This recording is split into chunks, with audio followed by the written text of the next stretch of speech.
네, 궁금증이 남아 있습니다. 본격적인 수사 국면에 들어선 3대 특검 관련해 이야기 좀 더 나눠보겠습니다. 법조팀 현지호 기자 나와 있습니다. 현 기자, 3특검 가운데 수사에 가장 속도를 내고 있는 곳이 내란 특검인데 한덕수 전 총리를 비롯해 국무위원 3명이 지금 소환이 됐습니다. 뭘 조사하는 건가요? 내란 특검은 우선 12.3 불법 개헌과 관련해서 이 혐의를 추가로 밝히는 데 집중하고 있는 것으로 보입니다. 지난해 비상계엄 선포 전후로 열린 두 차례 국무회의에서는 각각 계엄 선포와 해제를 논의했죠. 네. 오늘 특검에 출석한 한덕수 전 국무총리는 두 차례 모두, 안덕근, 유상임 장관은 계엄 해제 국무회의에만 참석을 했습니다. 국무회의 당시 전후 상황을 전반적으로 살펴보겠다는 뜻이겠죠. 한 전 총리는 이 첫 번째 국무회의 이후에 강희구 전 대통령 부속실장이 작성했다고 알려진 계엄 선포문에 서명을 했다가 문제가 될 것 같으니까 폐기를 지시했다는 의혹도 받고 있습니다. 이 부분에 대해서도 조사가 이뤄질 것으로 보이고요.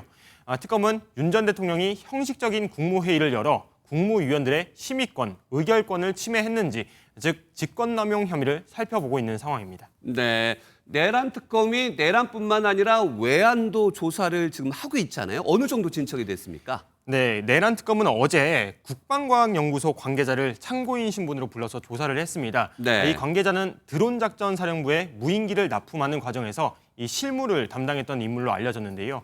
평양에 무인기를 보내 무력 충돌을 유도하려고 했다는 이 외환 유치 혐의에 대해 조사가 이뤄지고 있는 걸로 보입니다.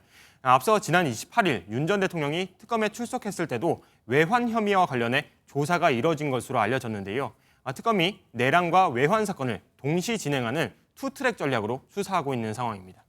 오늘 정식 출범한 김건희 특검에 대해서도 좀 얘기를 나눠보겠습니다. 본격적으로 이제 속도를 낼 것 같은데 수사 방향 어떻게 됩니까? 네, 김건희 특검은 이 3대 특검 중에서도 법안에 적힌 수사 대상이 가장 많습니다. 네. 크게는 4갈래 정도로 나뉘는데요. 도이치모터스 등 주가 조작 의혹과 건진법사 관련 의혹, 명태균 씨 등 공직선거법 관련 사건, 그리고 양평고속도로 특혜 의혹 등입니다. 4명의 특검보가 개별 사건 2~3개씩을 맡을 것으로 보이는데 다른 두 특검과 달리 사건 대부분 수사 초기 단계라 사건 관계인에 대한 참고인 조사부터 차근차근 수사가 진행될 것으로 예상됩니다. 모든 의혹의 정점인 김건희 여사에 대한 소환 조사가 언제 이뤄질지도 관심인데요.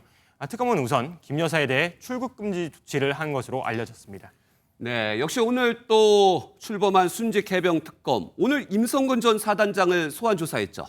네, 그렇습니다. 이 순직 해병 특검은 오늘 오전 현판식을 열었고요. 오후에는 임성근 전 해병대 1사단장을 소환 조사했습니다. 임 전 사단장은 무리한 수색 작업을 지시해 최상병을 숨지게 했다는 해병 순직 사건의 핵심 인물이죠. 오늘 조사를 앞두고 임 전 사단장은 앞서 공수처에서 수사를 받을 때처럼 혐의를 부인했습니다. 네. 할 수 있는 범위 내에서, 그리고 작전 통제 부대장의 명령과 권한을 침해하지 않는 범위 내에서 허용된 작전 지도. 네, 특검은 사건의 본류인 해병 순직 사건을 우선 조사한 뒤 대통령실의 수사 외압 의혹, 구명 로비 의혹까지 순서대로 살펴볼 것으로 예상이 됩니다. 순직 해병 특검 역시 수사의 정점에는 윤 전 대통령 부부가 있습니다. 네, 본궤도에 오른 새 특검 수사 어떻게 진행되는지 앞으로 잘 지켜보겠습니다. 법조팀 현지호 기자였습니다.